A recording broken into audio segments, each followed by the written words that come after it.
똑똑 솔깃한 라디오.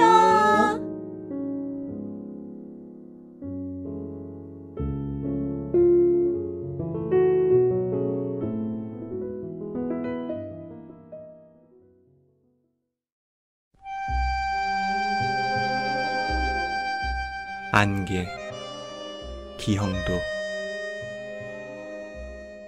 아침 저녁으로 색강에 자욱이 안개가 낀다. 이 읍에 처음 와본 사람은 누구나 거대한 안개의 강을 거쳐야 한다. 앞서간 일행들이 천천히 지워질 때까지 쓸쓸한 가축들처럼 그들은 그 긴 방죽 위에 서 있어야 한다. 문득 저 홀로 안개의 빈 구멍 속에 갇혀 있음을 느끼고 경악할 때까지. 어떤 날은 두꺼운 공중의 종이장 위에 노랗고 딱딱한 태양이 걸릴 때까지 안개의 군단은 색강에서 한 발자국도 이동하지 않는다. 출근길에 늦은 여공들은 깔깔거리며 지나가고 긴 어둠에서 풀려나는 검고 무뚝뚝한 나무들 사이로 아이들은 느릿느릿 새어나오는 것이다. 안개에 익숙하지 않은 사람들은 처음 얼마 동안 보행의 경계심을 늦추는 법이 없지만 곧 남들처럼 안개 속을 이리저리 뚫고 다닌다. 습관이란 참으로 편리한 것이다. 쉽게 안개와 식구가 되고 멀리 송전탑이 희미한 동체를 드러낼 때까지 그들은 미친 듯이 흘러다닌다.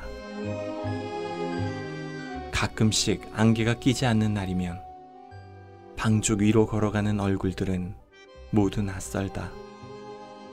서로를 경계하며 바쁘게 지나가고 맑고 쓸쓸한 아침들은 그러나 아주 드물다. 이곳은 안개의 성역이기 때문이다.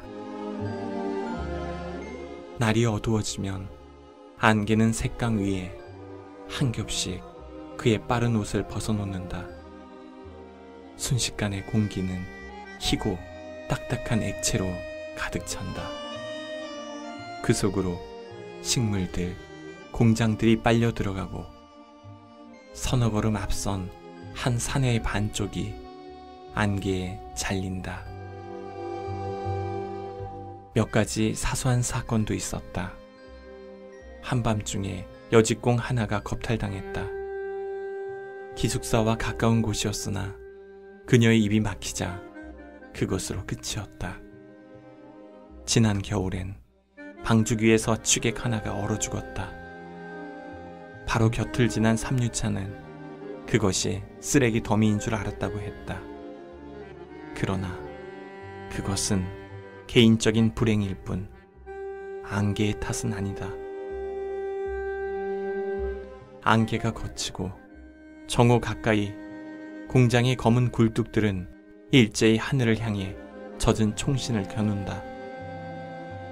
상처 입은 몇몇 사내들은 험악한 욕설을 해대며 이 폐수의 고장을 떠나갔지만 재빨리 사람들의 기억에서 밀려났다. 그 누구도 다시 읍으로 돌아온 사람은 없었기 때문이다. 아침 저녁으로 색강에 자욱이 안개가 낀다. 안개는 그 읍의 명물이다. 누구나 조금씩은 안개의 주식을 갖고 있다.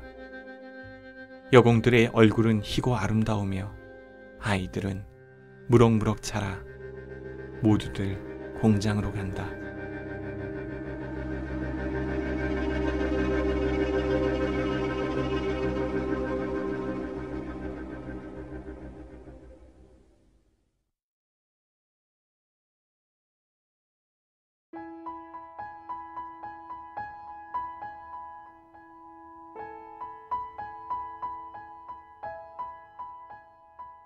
소설 들려주는 여자.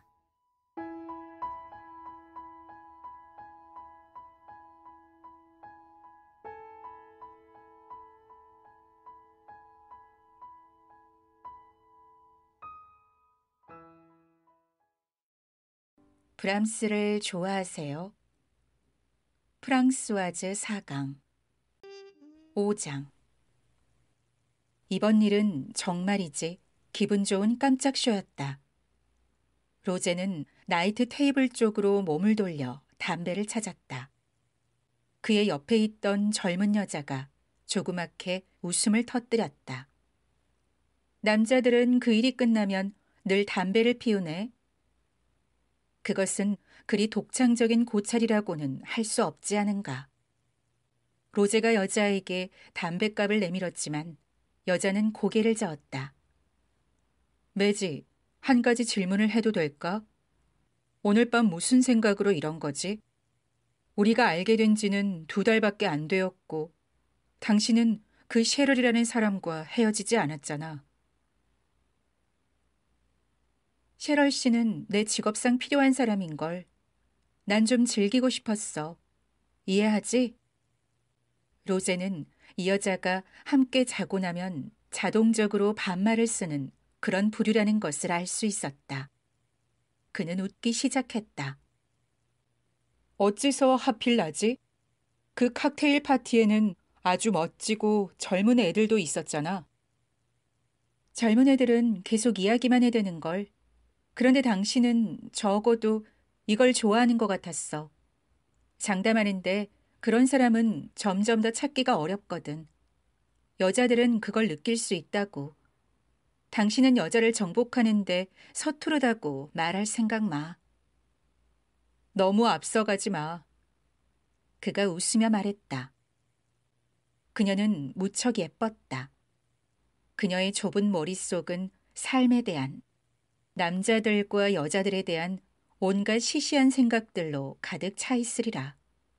그가 좀 더 졸랐다면 여자는 그에게 세상이란 이러이러한 것이라고 설명해 주었으리라. 그리고 그는 그런 점에 흡족함을 느꼈으리라. 언제나처럼 그는 그 자신이 그토록 접촉하고 싶어하는 너무도 이질적인 이런 아름다운 육체가 불명료하고 편협한 작은 두뇌의 지시를 받으며 삶 한가운데를, 거리 한가운데를 활보하고 있다는 사실을 떠올리며 두려움과 측은함과 거리감을 느꼈다. 그는 여자의 머리카락을 쓰다듬었다. 당신은 분명 부드러운 사람일 거야. 당신처럼 덩치가 크고 거칠어 보이는 사람은 속내가 부드러운 법이거든. 여자가 말했다. 그렇고 말고. 그가 방심한 채 대답했다. 난 당신과 헤어지고 싶지 않아. 여자가 곧바로 말을 이었다. 셰럴 그 사람이 얼마나 지루한지 당신이 안다면. 나는 그 사람에 대해 아무것도 몰라. 우리 이틀 일정으로 떠나면 어떨까, 로제? 토요일과 일요일에 말이야. 싫어? 시골에 가서 커다란 방을 잡고 꼼짝 않고 방 안에만 있는 거야. 그는 여자를 바라보았다. 여자는 턱을 괴고 있었다. 그는 여자의 목에서 핏줄이 파닥거리는 것을 보았다. 여자는 그 유명한 칵테일 파티 동안 그를 응시하던 바로 그 눈길로 그를 바라보고 있었다. 그는 미소를 지었다. 좋다고 해. 지금 당장. 당신도 좋다고. 지금 당장. 하고 여자의 말을 따라하면서 그는 그녀를 끌어당겼다. 여자는 킬킬거리며 그의 어깨를 깨물었다. 사랑도 어리석게 이루어질 수 있군. 하고 그는 막연하게 생각했다.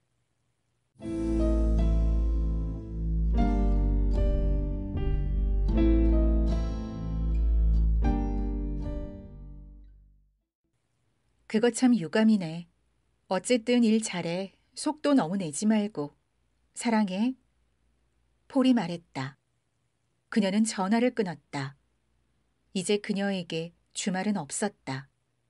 로제가 이번 토요일에 현지 동업자와 일을 하기 위해 릴에 가야 한다고 알려온 참이었다. 아마 그 말은 사실이리라. 그녀는 늘 그의 말을 사실로 치부했다.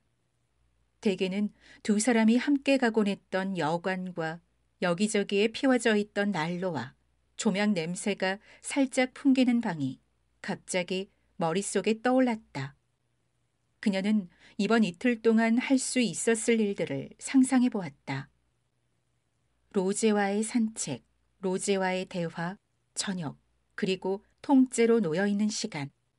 해변처럼 매끄럽고 따뜻한 온종일과 더불어 서로의 곁에서 잠을 깨는 일을. 그녀는 전화기를 향해 몸을 돌렸다. 친구와 점심을 먹을 수도 있었고 저녁에 누군가의 집으로 브릿지 게임을 하러 갈 수도 있었다. 하지만 그녀는 아무것도 하고 싶지 않았다.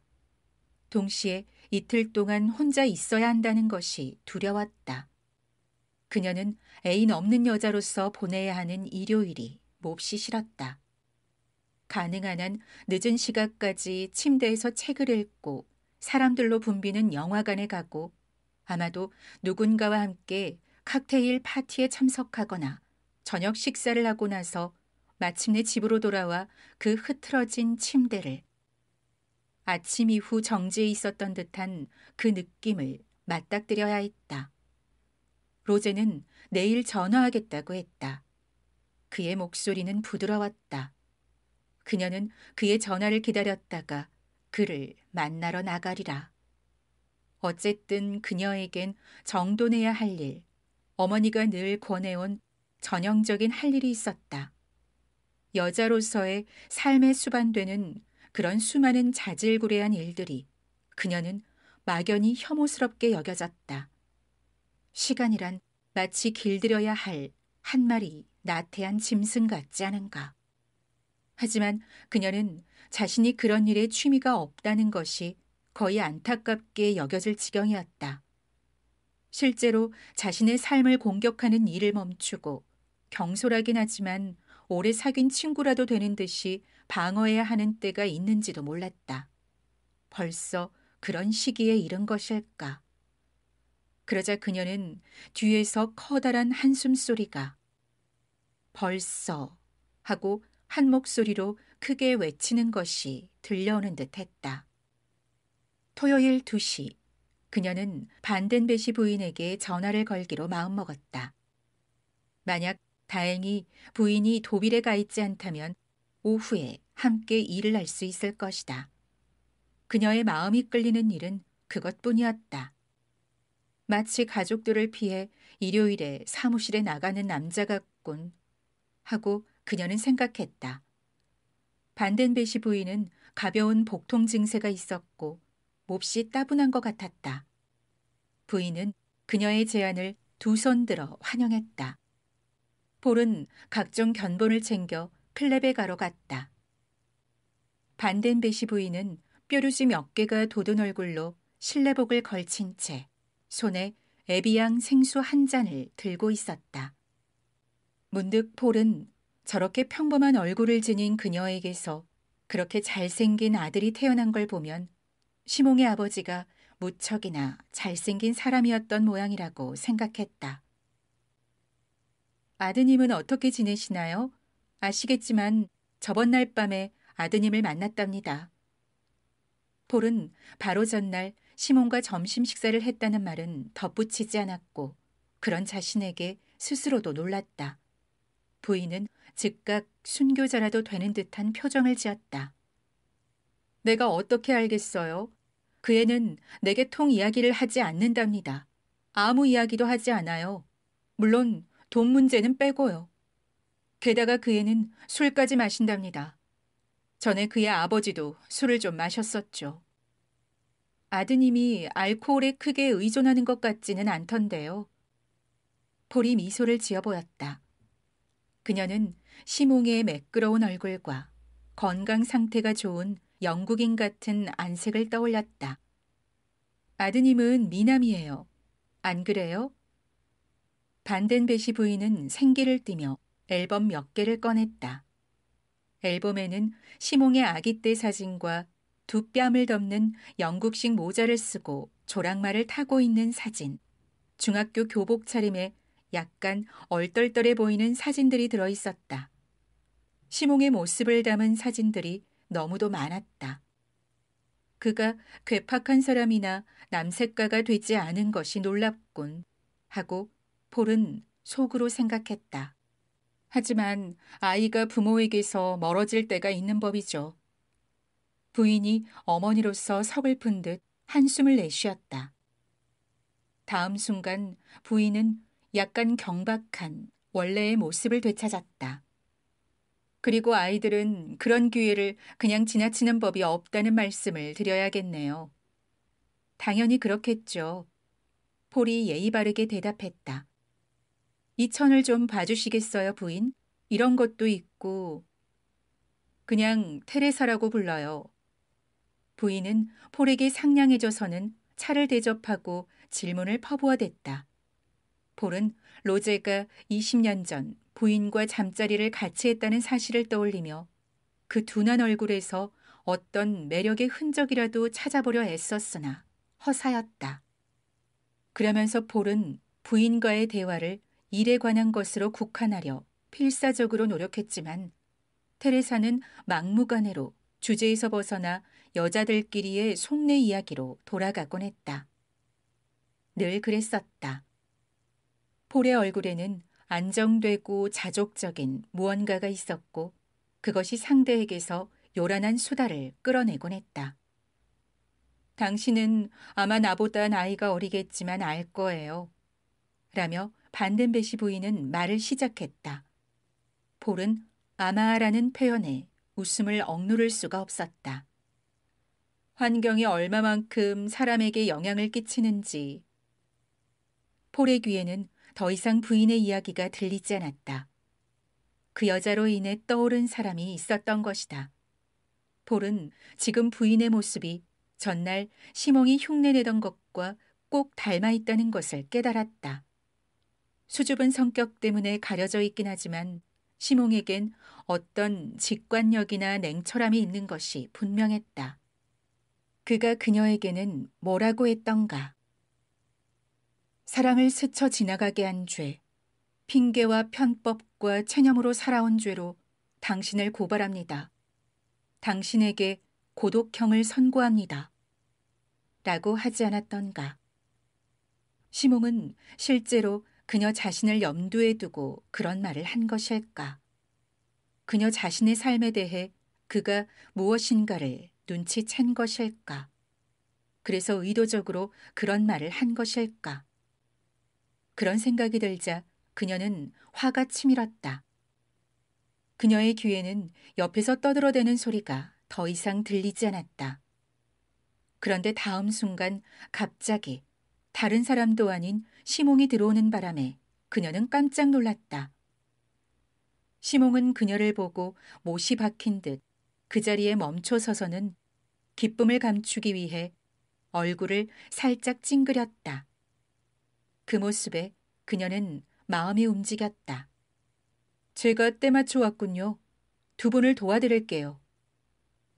폴은 즉각 그곳에서 나와 도망가고 싶은 충동, 어머니와 아들 두 사람의 시선으로부터 벗어나 자기 집으로 가서 책 한 권을 들고 틀어박히고 싶은 충동을 느꼈다.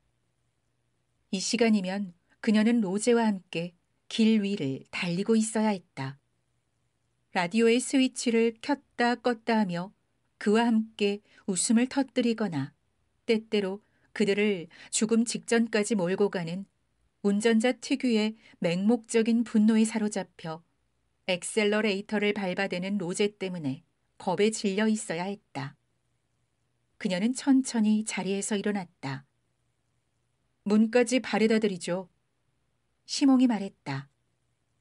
문에 이르자 폴은 시몽에게 몸을 돌리고 그가 들어온 이래 처음으로 그를 바라보았다.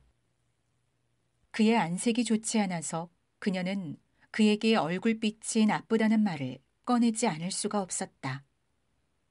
이 시간이면 그래요. 그런데 아래까지 당신을 배웅해도 될까요?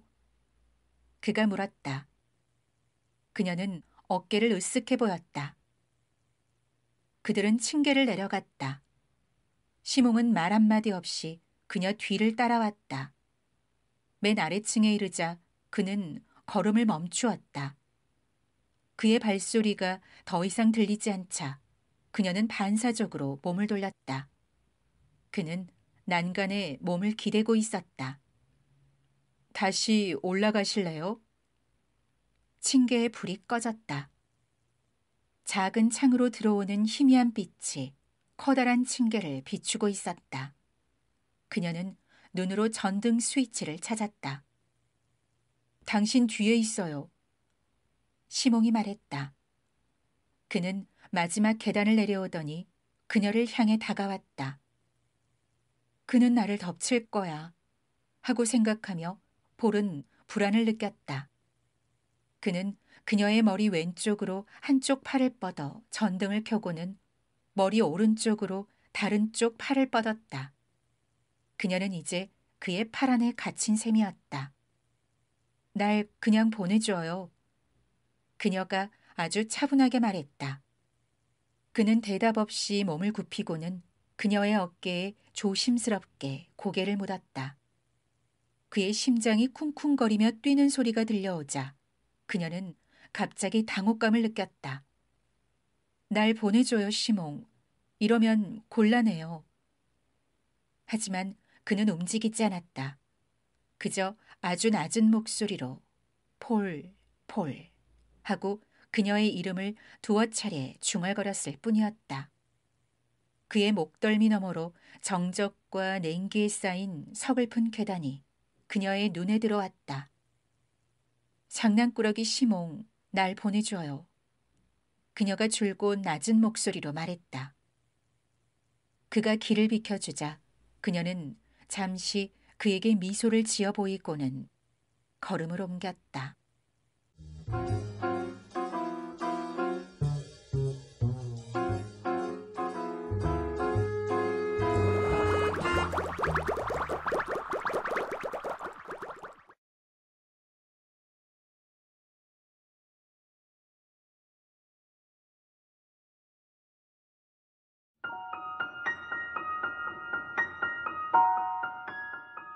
첫눈에 반한 사랑. 비스와바 심보르스카. 갑작스러운 열정이 둘을 맺어주었다고 두 남녀는 확신한다.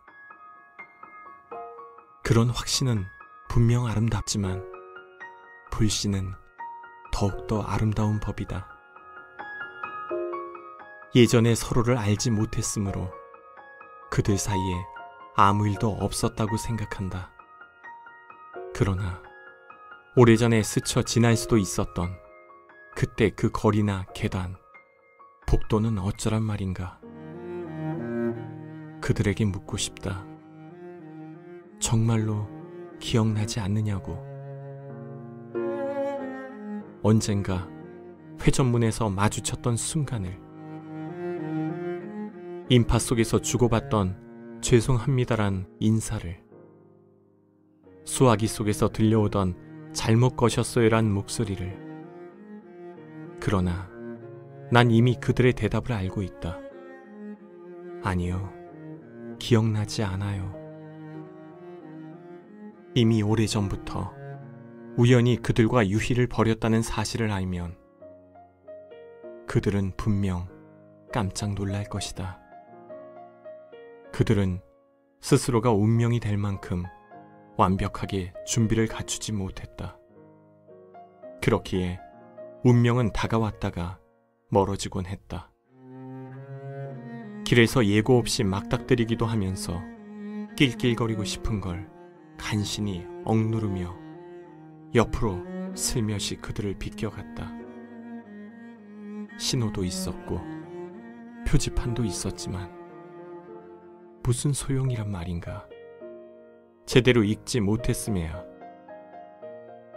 어쩌면 3년 전, 아니면 지난 화요일, 누군가의 어깨에서 다른 누군가의 어깨로 나뭇잎 하나가 펄럭이며 날아와 앉았다. 누군가가 잃어버린 것을 다른 누군가가 주었다. 어린 시절 덤불 속으로 사라졌던 바로 그 공인지 누가 알겠는가. 누군가가 손대기 전에 이미 누군가가 만졌던 문고리와 손잡이가 있었다. 수화물 보관소엔 여행 가방들이 서로 나란히 놓여 있었다. 어느 날 밤 깨자마자 희미해져 버리는 똑같은 꿈을 꾸다가 눈을 뜬 적도 있었다. 말하자면 모든 시작은 단지 계속의 연장일 뿐, 사건이 기록된 책은 언제나 중간부터 펼쳐져 있다.